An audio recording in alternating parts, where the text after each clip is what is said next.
The Florida Panthers need to stop. This isn't right. This isn't how it should be. The Florida Panthers somehow managed to re-sign Aaron Ekblad and Brad Marchand. So the Aaron Ekblad deal is 8 by $6.1 million ish, according to Elliot Friedman, as of 3/24. All of this is moving because I'm recording as things are going on, but 8 years, $6.1 million.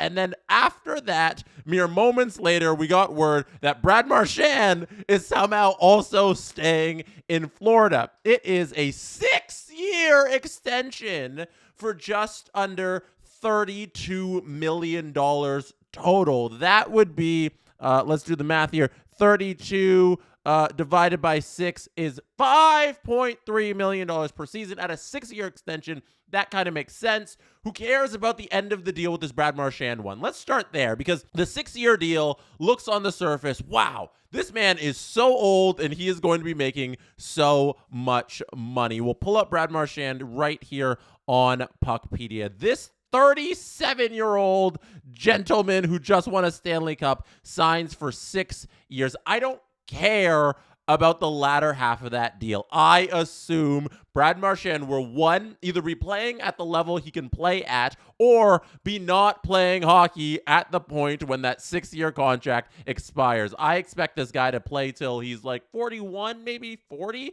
So we get like half of Brad Marchand on this deal. Maybe we get 4 years, and then the last two, LTIR shenanigans by the Florida Panthers, or they dump it somewhere else and everybody's happy. Who knows what happens with the last couple years of the deal, but they're signing him because he is good right now and he just won a Stanley Cup with them. Why mess with happiness? Remain in Florida, and at that cap number, they think they can work it out. And Aaron Ekblad also taking this giant discount in Florida, 8 years by $6.1 million-ish. That frees up a little bit of cap space for the Florida Panthers to kind of get all of this done. I don't know how they get all of this done. With Ekblad signed, the Florida Panthers have $4.9 million in projected cap space. So that $5.3 million contract that they're signing Brad Marchand to, they don't have the money to sign it right now, so there are more deals coming for the Florida Panthers. Here is how their roster shakes out right now. Verhaeghe, Barkov, Reinhart, Rodriguez, Bennett, Tkachuk, Luostarinen, Lundell, Samoskevich, who needs a deal, and they currently don't have money to sign Mackie Samoskevich, AJ Greer, Jesper Boyquist, and Mr. Gadjevich. On the defense, they have Forsling, Ekblad, Mikala Jones, Balinskis, and Kulikov. That is a darn good roster that just won a Stanley Cup. And then they're adding Brad Marchand back into the mix. So scratch AJ Greer or whoever you want down there on that fourth line. Brad Marchand will slot in somewhere there on that third line there with Lundell and Mackey on the third line. Let's play a little bit of the guessing game on how the Florida Panthers could possibly fit Brad Marchand onto this roster. We're looking at them possibly moving Evan Rodriguez. Maybe Carter Verhaeghe can waive his no-trade clause. He does have the no-movement clause, I should say, the little anchor next to his name on Puckpedia, which means he cannot be traded, sent to the minors, or waived without player approval. There's a potential player you can move on this deal, but it doesn't make sense for Carter Verhaeghe to waive his no-move clause. But there is an option to possibly free up $7 million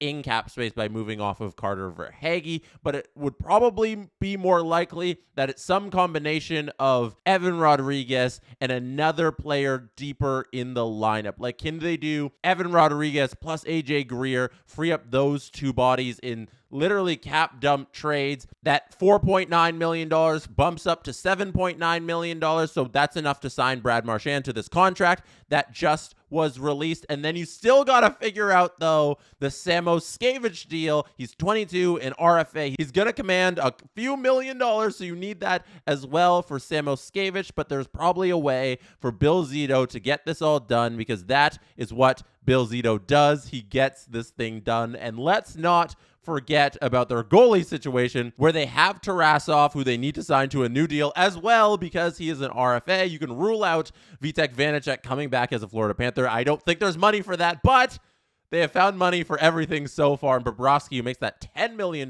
deal, I assume at the end of this season he's either retiring or signing another sweetheart deal for the Florida Panthers. Looking at their roster, it's only 1 year of cap hell for the Florida Panthers. That's what's scary about this whole thing. Next season, that $10 million that Sergei Bobrovsky is making comes off of the books. That's a lot of cap space. Plus, the cap is going up. If Bill Zito can find a way to make this thing work for this one offseason, next offseason, the Florida Panthers can buy and get even better with all of that money coming off the books, and Sergei Bobrovsky signing a sweetheart deal to remain a Florida Panther till the end of his career, or simply retiring because he will be 37 at that point. It's magical madness what the Florida Panthers have done here. I didn't think it was possible they could keep Ekblad and Marchand, but they have done it. Wow. What an evening. Mitch Marner was also traded to Vegas. We will get to that shortly. Thank you for being here. You could have been anywhere in the world, but you chose to be listening or watching right now, and I appreciate you for that. Don't forget to hit like. Don't forget to hit subscribe. I will see you very shortly to talk about Mitch going to Vegas.